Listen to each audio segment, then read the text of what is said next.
Hey friends, welcome to the Publish, Promote, Profit podcast. I'm Rob Kosberg, and every week I show you how to use a best-selling book to grow your income and your impact. And if you're interested in having your own best-selling book, I recorded a short video explaining our trademark process at beginmybook.com. Hey, welcome everybody. Rob here with another episode of our Publish, Promote, Profit podcast. I have a super guest for you today. I think you're going to love and really enjoy learning from. Alisa Cohn is named the top startup coach in the world at Marshall Goldsmith's Global Coaches Award in London.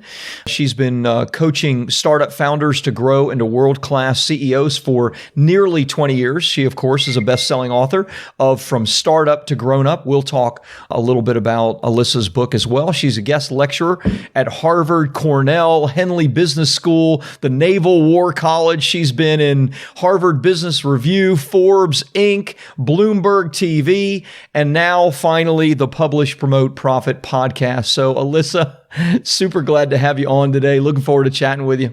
Thank you so much, Rob. It's great to be here with you. Yeah, thanks for taking some time.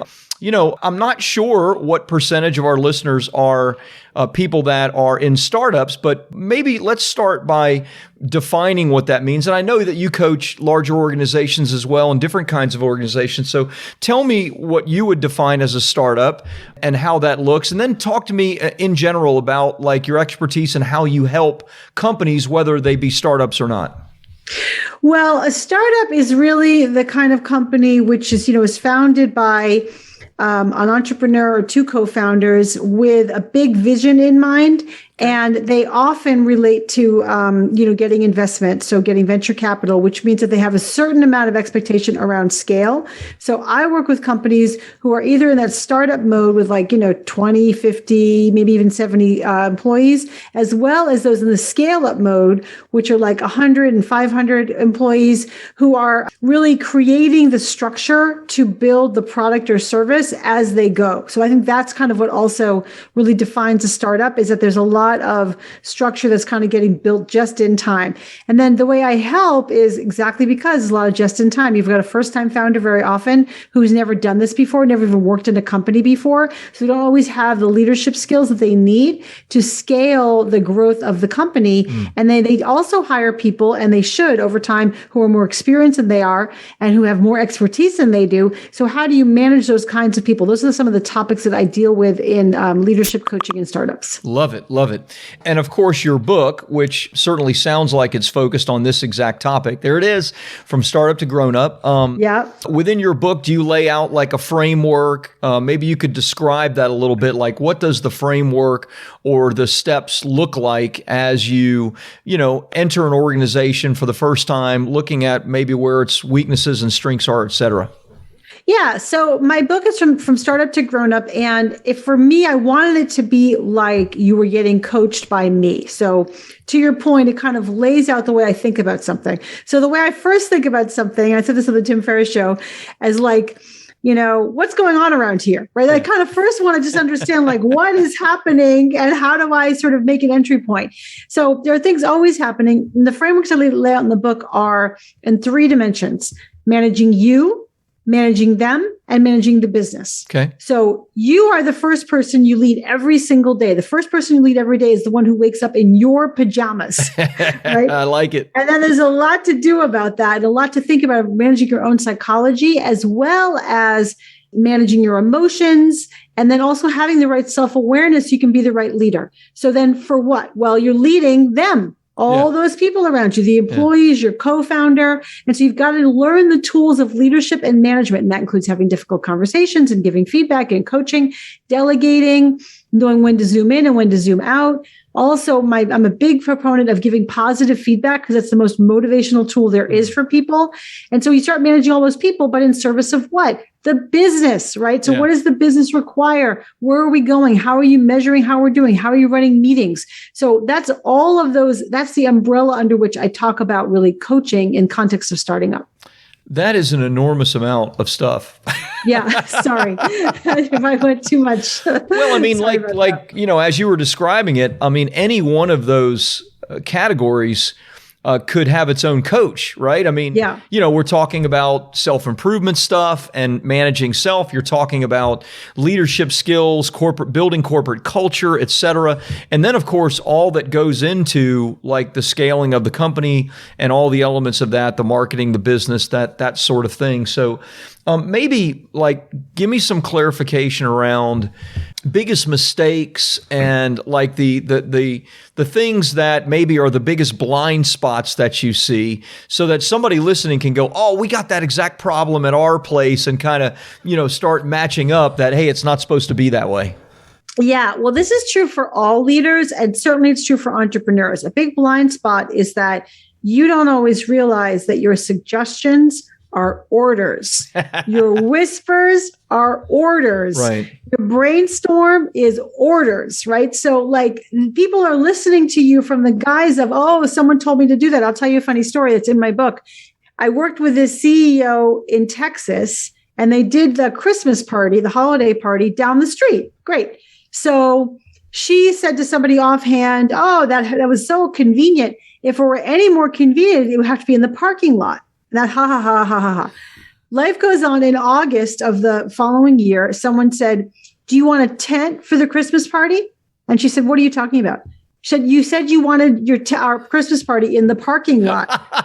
And she said, no, I didn't. No. Right? And that happens all the time inside of companies. That's good. And obviously that can be relatable. That doesn't matter the newness of a company, the size of the company. I mean, I'm thinking about, stuff that I told a couple of employees this morning, and I'm like, yeah, I guess those were orders, weren't they? Right, exactly. Exactly. And so that's a blind spot, but what are some of someone may hear that and go, well, so what? I want to tell them what to do. What happens within a company that becomes negative in that environment, right? Like, what are the issues that they face? Well, the question is like, what do you think is your job as a leader? If your job as a leader is to tell everybody what to do, then you better have all the right answers. Right. If your job is to coordinate and conduct the orchestra, then you can rely on other people to have the right answers, because you don't have to have all the right answers. And no matter what, their 10 hands, 20 hands, 100 hands, and 10 brains and 20 brains and 100 brains are better and more effective, doesn't matter how smart you are, than your one brain and two hands. That's life. And so you need to recognize that you being the smartest person and issuing orders does not go very far. Right. It goes much further for you to kind of create an environment people can bring their best selves and their best ideas and their best discretionary effort to the cause. Love it. Love it. Love it. Love it. Talk to me. I don't know if this is just my own brain and the way my own brain works, but when I hear startups, my brain often goes to technology. But of course, it can be around anything. It could be, e-commerce or et cetera. Is there, like, with who you work with, is there like one more definitive like market or genre than another? And if the answer is yes, maybe explain that a little bit to me. Well, I do work a lot with tech startups, and I would say every startup these days is a tech startup. You have to have a technology-enabled component to what you're doing. Otherwise, you can't really scale. Right. If you want to be a grocery store, you may not need technology, but you're probably not a startup in the traditional way that we sort of think about startups. There's also biotech and pharma startups, and there's also these days climate. Autonomous vehicles, but all of them have some version of technology inside of them. Clearly. Yeah. So all of those would, in essence, be considered tech startups in one way or another, right? They're scaling the tech. They're using, ones and zeros basically as the kind of key component of the growth of their business ultimately. Yeah. Okay. Yeah, definitely. Talk to me about marketing and sales in that industry. When you often think of founders, the best ones seem to be really good at the sales and marketing end of it, but not many of them seem to be. And so maybe I'm wrong about that, and that's just from looking, from the outside in, but how do you address that? What are some of the key components of fixing or looking at that?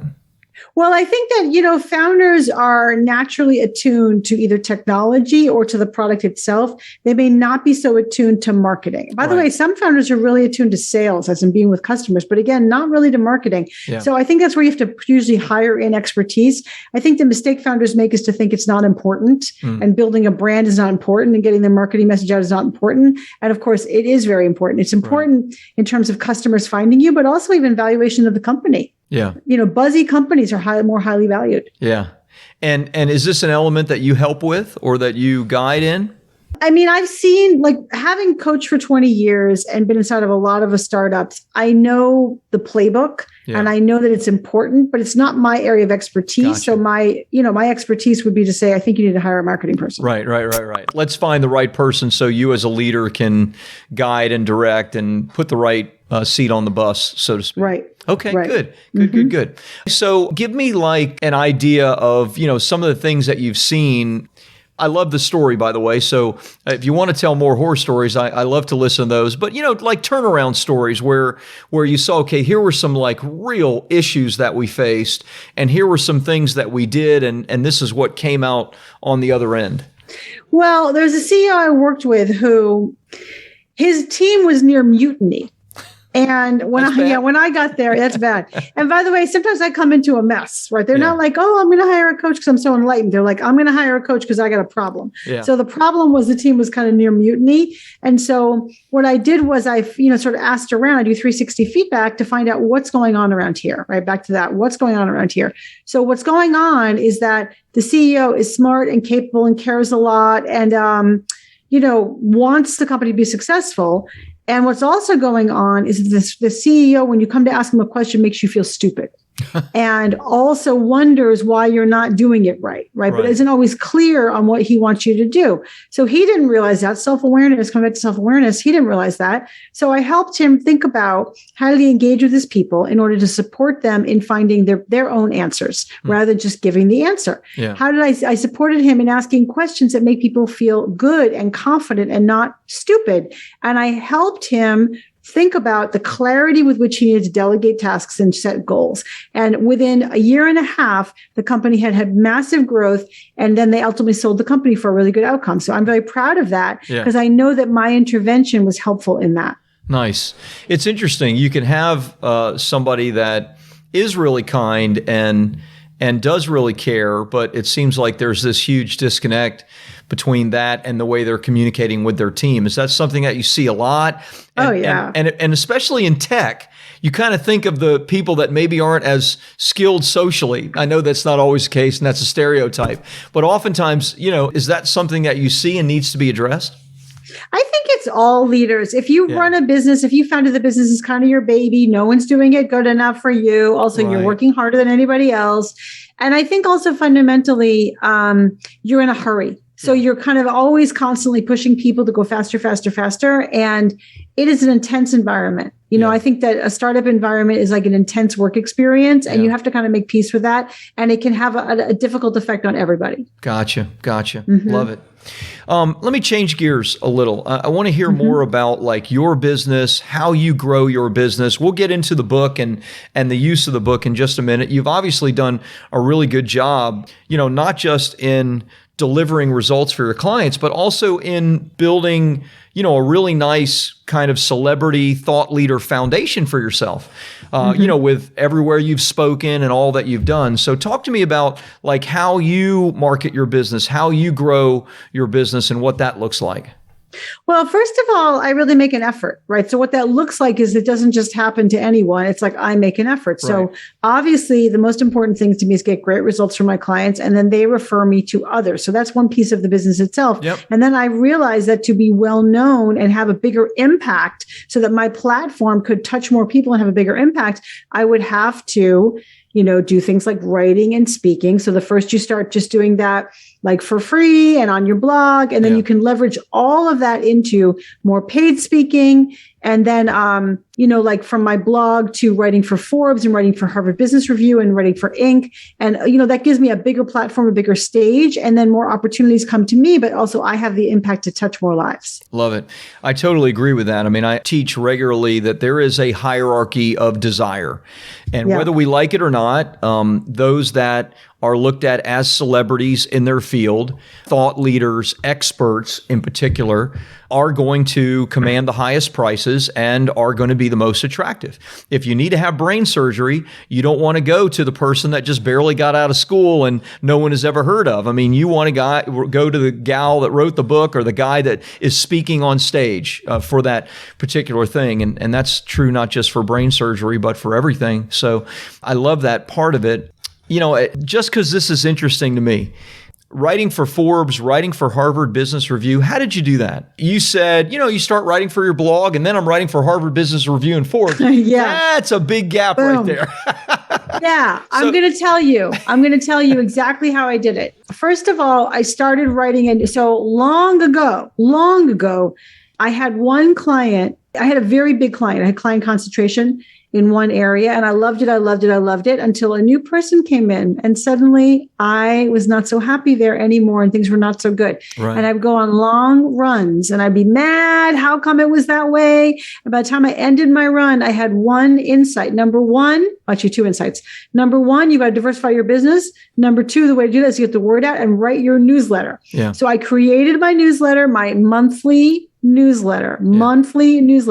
I never was able to get 12 editions out of my monthly newsletter.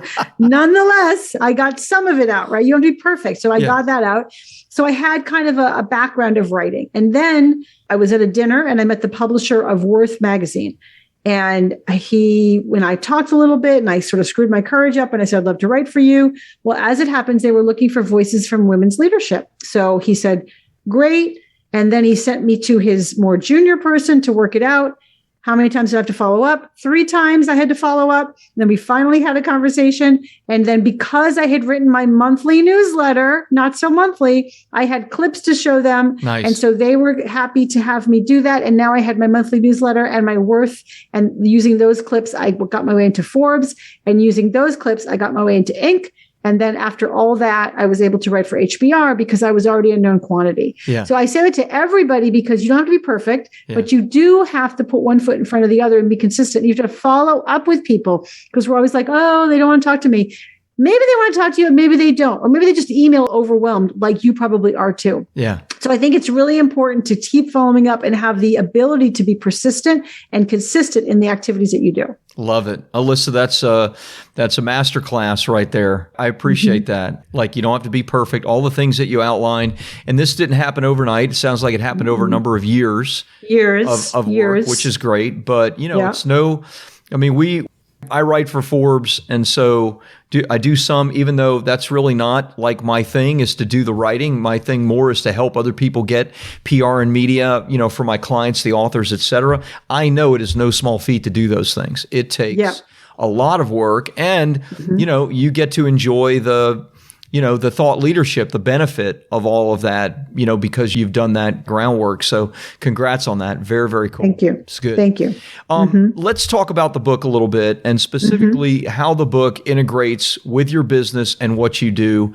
As you know, we talked about briefly, our audience, primarily business owners who either want to write or have written something. So talk to me about how you use your book to grow your business, how you use your book to grow your thought leadership, to get clients, all of those things.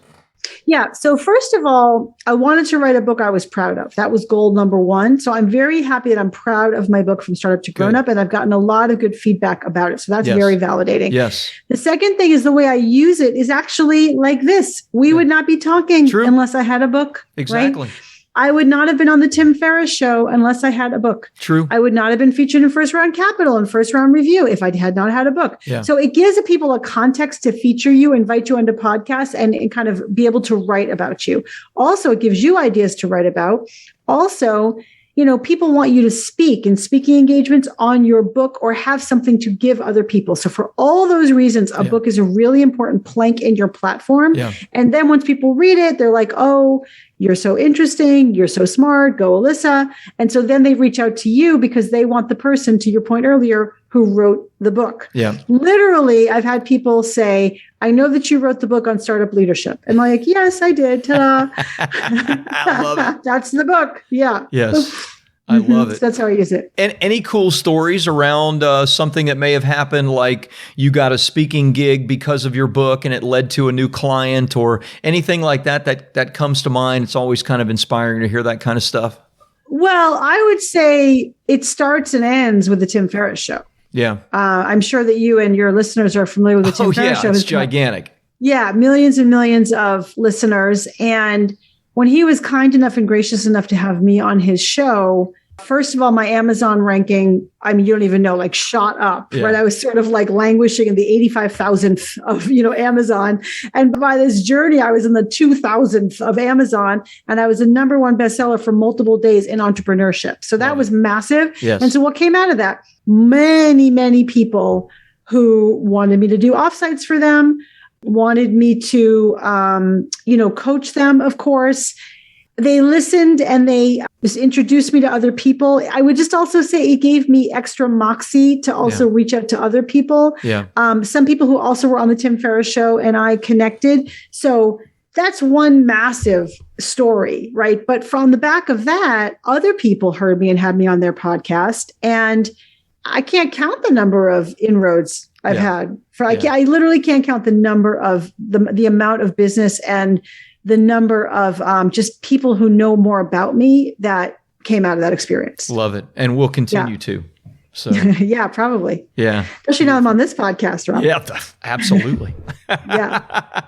Alisa, I love it. Thank you. Thanks for your stories.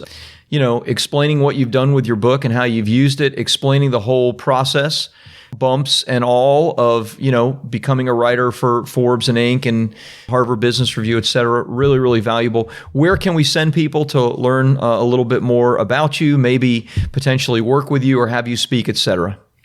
Well, you can definitely check out my own podcast, which is also called From Startup to Grown Up. Awesome. And that's where all podcasts are found. It's also about the journey from founder to leader, but really it's a journey of all leaders. You can also come to my website, alisacohn.com. ALISACOHN.com. And I have in the back of my book scripts for delicate conversations. And on my website, I have 5 additional scripts for delicate conversations that you can download for free as a resource. And you can also come to Twitter and LinkedIn and say hi. I love it. I love it. Scripts for delicate conversations. That is a great lead magnet. You need to go and get that at Alisa's website right now. Absolutely. So I know I am going to. I actually have your website pulled up, but I didn't get that yet. So I'm going to do that. Amazing. Thank you so much. Alisa, thanks for being on. You're a great guest. Thanks for all the wisdom that you brought. Really appreciate it. Thank you for having me. It was great to be with you. My pleasure. Hey, thanks for listening in on the Publish, Promote, Profit podcast. If you enjoyed it, please take a minute and like and subscribe to the podcast, because every week I bring you either great guests or great teaching to help you to grow your income and your impact with a best-selling book. And if you're interested in having your own best-selling book, check out my short video which explains our trademark process at beginmybook.com.